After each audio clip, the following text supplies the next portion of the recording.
Not much. How you doing, Nate?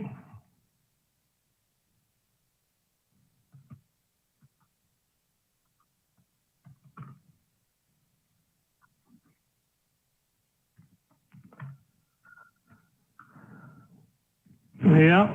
How's your Halloween weekend? Did you go out trick or treating or did you modify it?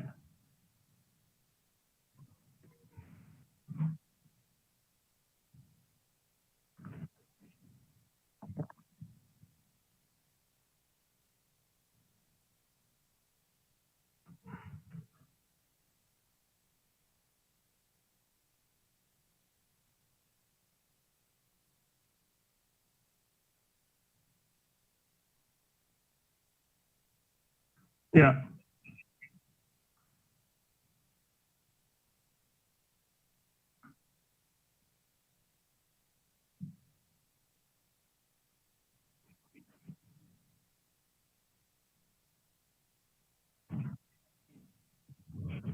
Yeah. We decided to just have a bonfire out here.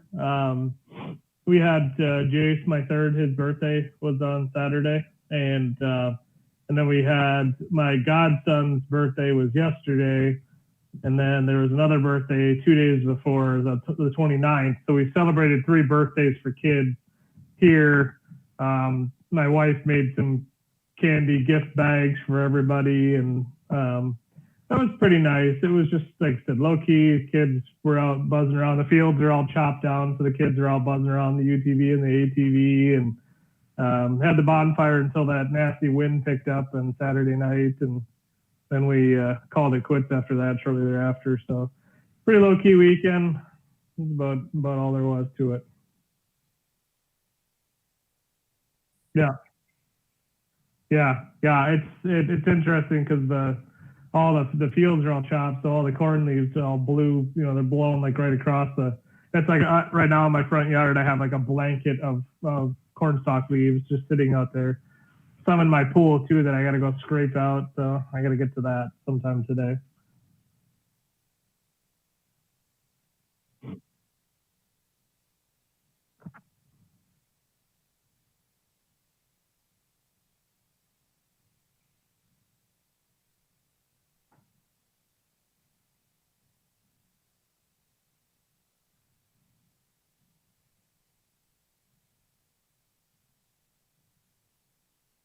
Mm-hmm.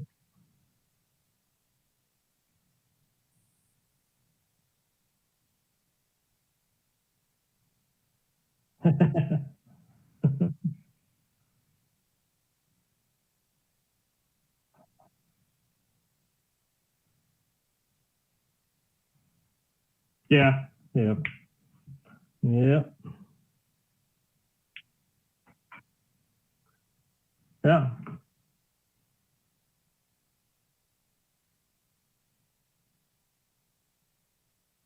Sure, I can do it. Leaders are the ones who run headfirst into the unknown. They rush toward the danger. They put their own interests aside to protect us or to pull us into the future. Leaders would sooner sacrifice what is theirs to save what is ours, and they would never sacrifice what is ours to save what is theirs. This is what it means to be a leader. It means they choose to go first into danger, head first toward the unknown. And when we feel sure they will keep us safe, we will march behind them and work tirelessly to see their visions come to life and proudly call ourselves their followers. It is. Well, that's good. It's getting easier and easier to roll off the tongue as we go through the weeks.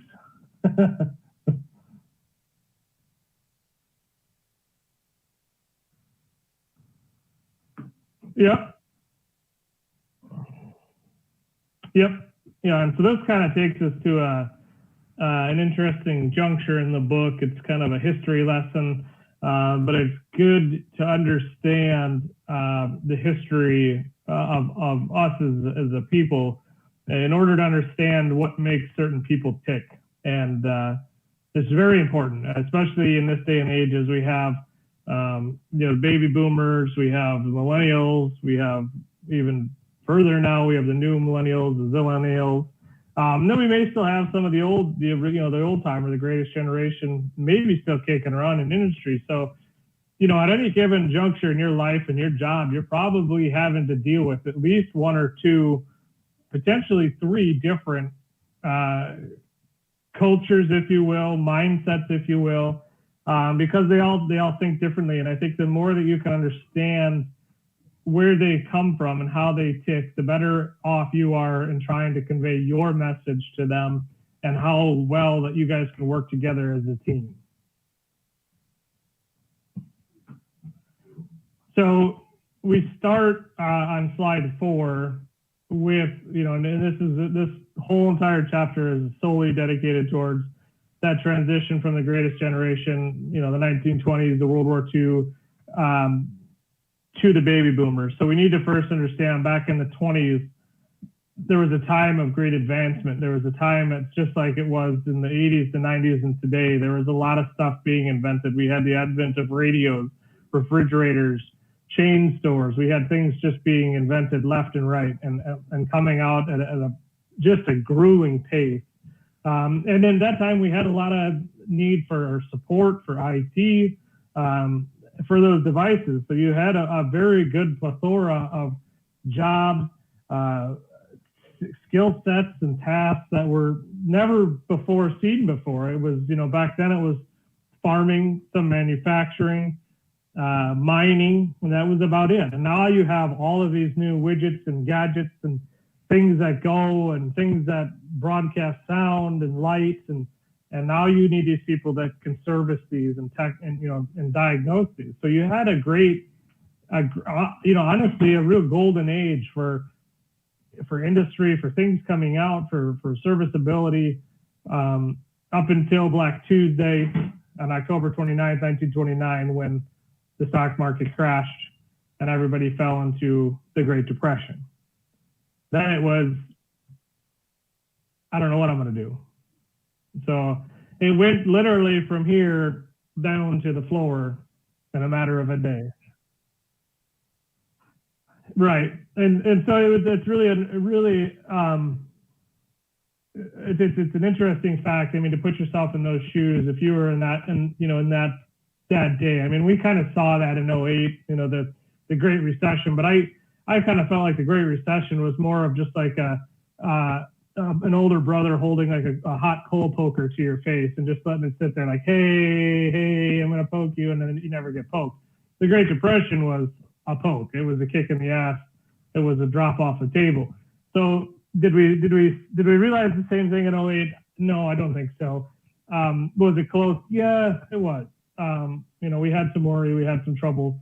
Very similar to what we're experiencing now with COVID. You have some issues, you have some worry. You understand that when we do come out of this, the entire face of the world is going to change, as it's going through a change right now. So it's interesting how these different points in time can really, really mark a change in how we think and how we act and how we teach. And it's very important to understand that.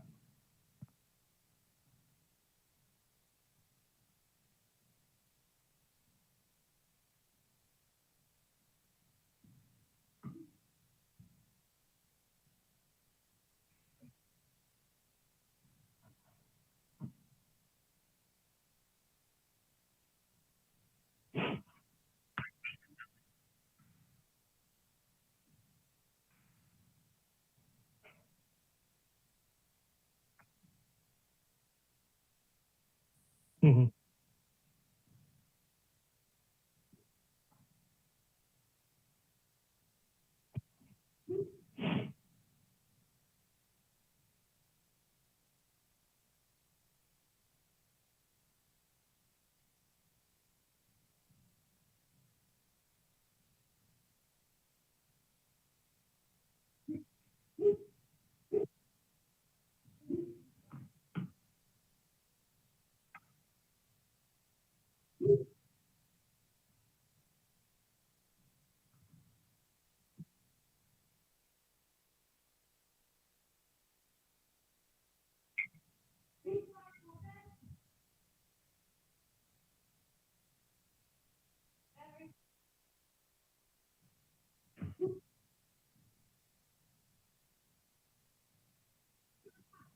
Yeah. No, and I think too, I think in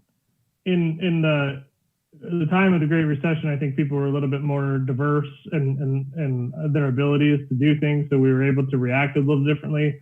Plus, I think it really affected a macro scale, and if you were in small town Janesville, Wisconsin, you probably didn't get affected as much as you did in, say, New York City. So it was a completely different time.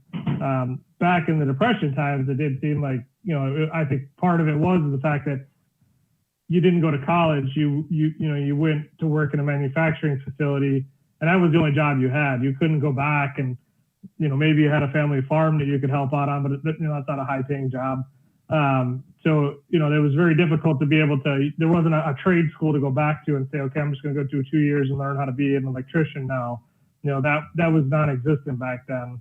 So it was very difficult to make a transition midlife and react the way that we were able to in 08.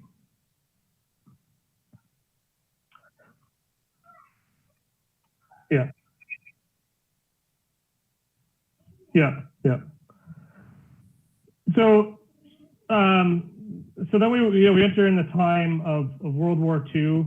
Obviously one of the most difficult, but also one of the most patriotic times in American history. And I think that's what's most important about it, because it brought on the advent of the greatest generation that ever lived, as most people will quip. Because if you basically if you weren't in the military or you weren't attributing to something for the military, you weren't doing anything. Everybody from north to south, east to west was doing something that contributed to helping the troops, or they were fighting overseas. You saw the advent of people purchasing war bonds to help fund the war. You saw people that created, victory gardens to send vegetables overseas. You saw, people like Rosie Rivet, the women that were pulling away from their homemaker jobs to go build the bombs and build the airplanes and the tanks that were needed to fight the war. So you saw, a massive amount of patriotism in the United States, and people believed in it. They believed that they could affect change. So they were all unified on that one front. Another thing that you saw that was pretty apparent was 12% of the country served in the military, versus today we only see about 1%. And the way that Simon writes it is that, in that day and age, you knew probably at least a half a dozen people, whether they were family or friends, that served in the military. Now, I know two people that I know well, two people that served in the military, and I think that's a high number for most people in the country. They don't know who serves in the military. They're not affected directly by those, and that does create a different sense of awareness when you are touched by somebody that has served in the military and can say that. It's a different feeling that you get. And back then, when you had 6 or 7, you were greatly affected by how those feelings and those thoughts were affecting you.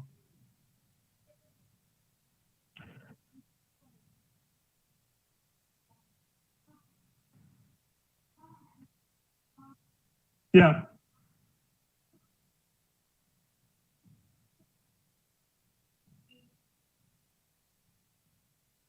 It is, and it's got, our population obviously has increased since then, so that number has been diluted a little bit, but you just think of the sole factor, and I think that might have something to do with the reason why patriotism was so apparent back then, is because if you had 6 or 7 people that were affected by the military, sons, brothers, uncles, cousins, whatever, you're going to do your damnedest to make sure that they get home to you safe. Whereas now, if we don't know anybody, or maybe we know a guy that we knew back in high school, or a gal or whatever, you're probably not as in tune to the military actions, and you probably don't. I'm not saying you don't care, but it's not number one on your priority list. Your world's going to still turn without them. So it's a completely different mindset back then. So when the war ended in the 40s, God willing, the ones that came back, they felt like they had to give something up for their country, and they were happy to do so. They gave up their time for their country, but they also feel like they lost it. They lost that time, and they had to get it back. And the way that they were going to get it back is by going back to work. So they went immediately from the war to the next day, showing back up at their job, and working in these factories, working in these facilities, and growing their lives. they weren't perfect by any means. Certainly, probably one of the first and foremost that comes to mind is there was still a lot of racial injustice back then. There was a lot of tension still. They weren't a perfect generation, but for a generation to go straight from war back into factories and back into facilities and working is a pretty phenomenal feat. So they felt for the longest time that they had to give that time back through the facilities and through the work that they do. And then they also celebrated. So, and when celebrating, I mean, they reproduced. And when they reproduced in mass numbers, you have what we call the baby boomer generation, where you saw a massive spike in the 40s, into the 50s. That was, essentially just a massive boom in reproduction. So now you have a massive population of people, and that's what it was.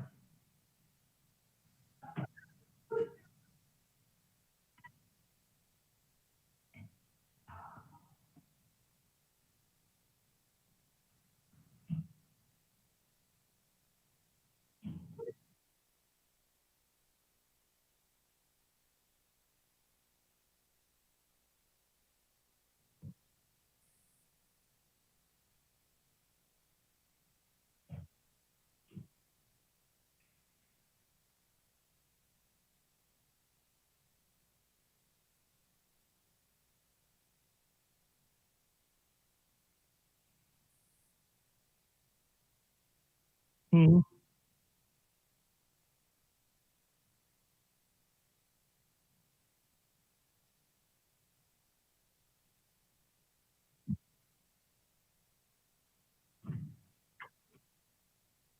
Yeah, yeah. And so, what's relevant in this day and age is how the baby boomers are now affecting, our millennial generation, and how, what is their mindset? I think first and foremost, we all have to understand and we all have to agree that generations to come are always going to find some kind of resistance, some kind of rub with the generation before it. And that's so true. I mean, you think about your parents. There was always something that rubbed you wrong with your parents, and there's something that they'll take to their grave, and there's things that you'll take to your grave that just rub the generation below you and above you the wrong way. It just is what it is. There's nothing ever in the history of mankind that was like a perfect transition from one generation to the next, to the next, to the next. So we'll find out shortly here in the book why the millennial generation had a big rub with the boomer generation, but what we need to focus on now is why the boomer generation had a big rub with the greatest generation. And it was because of that sole fact of the workmanship. It was the fact that if you weren't in the military, you weren't working, you were not contributing to society.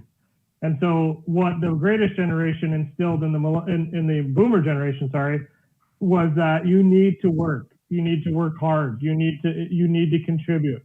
And you had that time of the 60s and the 70s when people wanted equality. They didn't want to, I don't say they didn't want to work, but they didn't want to do what their parents did before them. They were, fighting government. At that time it was the Vietnam War. The government is screwing us over. So you had a lot of the boomer generation asking a lot of the fundamental questions that the greatest generation never really ever asked. There's nothing wrong with that. From the boomer side of things, they were asking some very serious, deep-seated questions. Is the government, controlling too much of our lives? There's a lot of racial injustice at that time. They were helping to solve those seeds. But what really kicked off the older generation was that they weren't just putting their head down to the grindstone and just getting to work. They were figuring out new ways to do things. They were advancing. They were progressing as the people as they should. And the older generation was like, no, that's not the way you do it. You need to put your head on the grindstone and get to work. And so that is what really, and this is something that we have to remember, is that their mindset at that time, their rub against the older generation, is what's going to cause the rub of the millennial generation. And it's really kind of funny because each generation in their own thought they were doing the right thing, and they were. I mean, we wouldn't be where we are today without those generational footsteps. But it also is what causes the biggest rub in the next generation. So it's an interesting part of this. Yeah.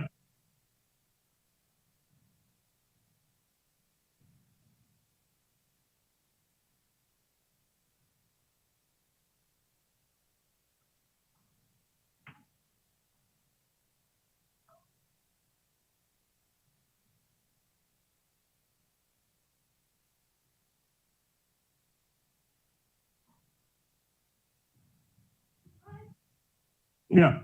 And so we really have to remember is that the oldest generation, the great generation, instilled hard work into the boomers.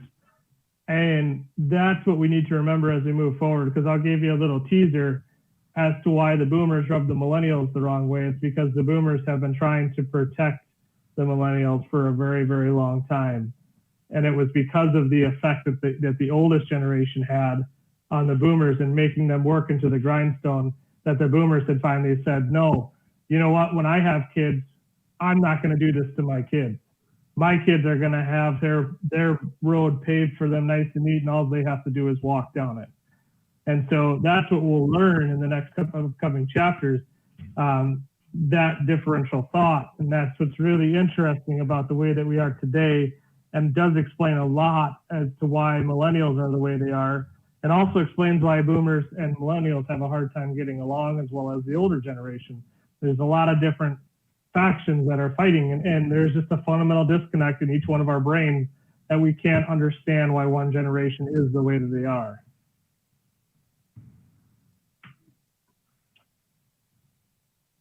It is. It, it's absolutely psychotic.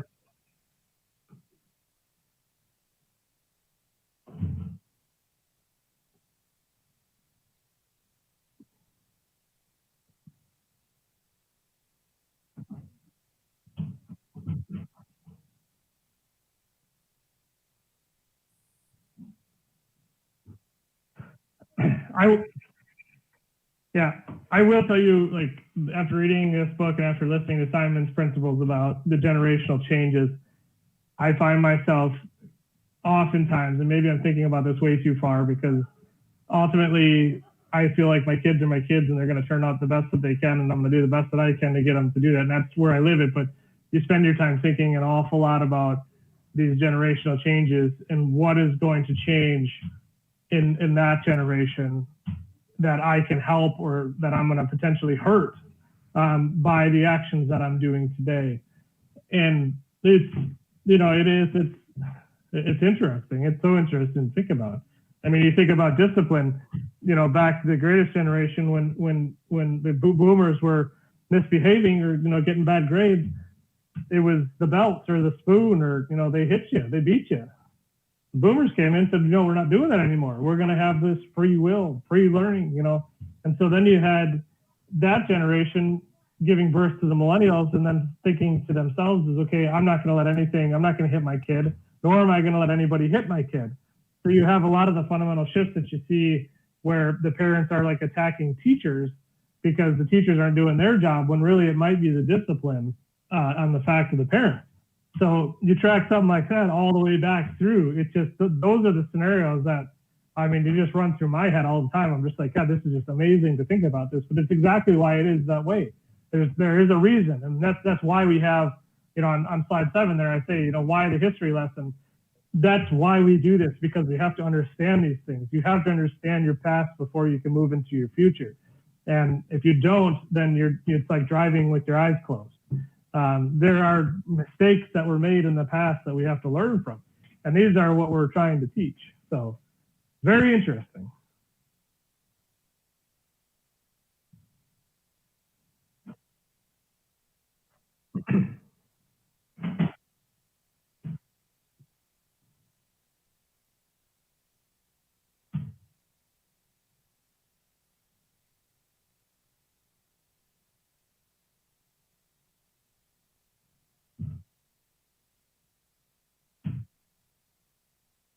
Mm-hmm. Yep. Right. And you look into the workplace itself, when you had the boomers, when we were coming up, and even still today, you had the boomers that were running companies and couldn't understand why millennials had a hard time working. It's because there's a generational dysfunction. It's not, it goes back to culture. It goes back to how this generation reacts, how they perceive the world. And that's what we're getting into in the meat and potatoes of this whole entire section, is how people perceive the world. And that's, why if you work with a baby boomer, if you work with an older generation, you understand what makes them tick. It really clicks to you why they are that way. The older generation, they just wanted to get stuff done, so they just got it done. Contrast that on the other side, millennials want to work in teams. They want to formulate a team. They want to formulate a plan. It's all because of how we perceive the world and how we were raised and how our generation reacts to things. That's all what it is.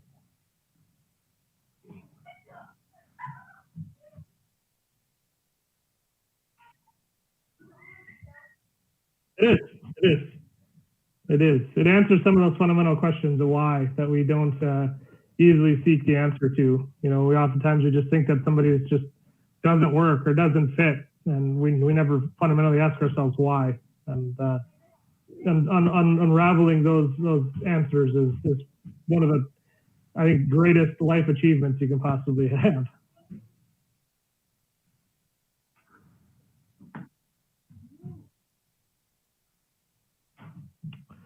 Yeah, next week the boomers are all grown up. We're going to start talking about that transition. Like I said, we're basically starting from the top, and we're just going to work our way into the future.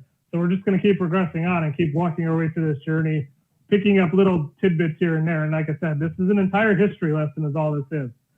There's some facts in there. Today we gave the fact about the percentage of military folks that about. That was a very eye-opening statistic. Even when I read that today, that's a very eye-opening statistic. Next week we'll be talking about more statistics, more examples of why things are the way that they are, and we're progressively moving towards today, towards the future. Like I said, to give you that appreciation for how things work.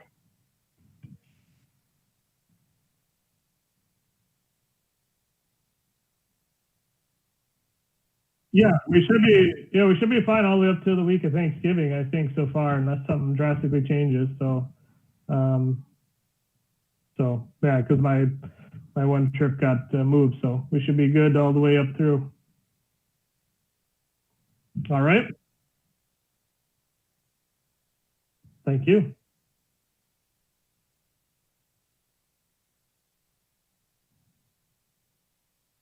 Sounds good. Bye, guys. Yep. Bye.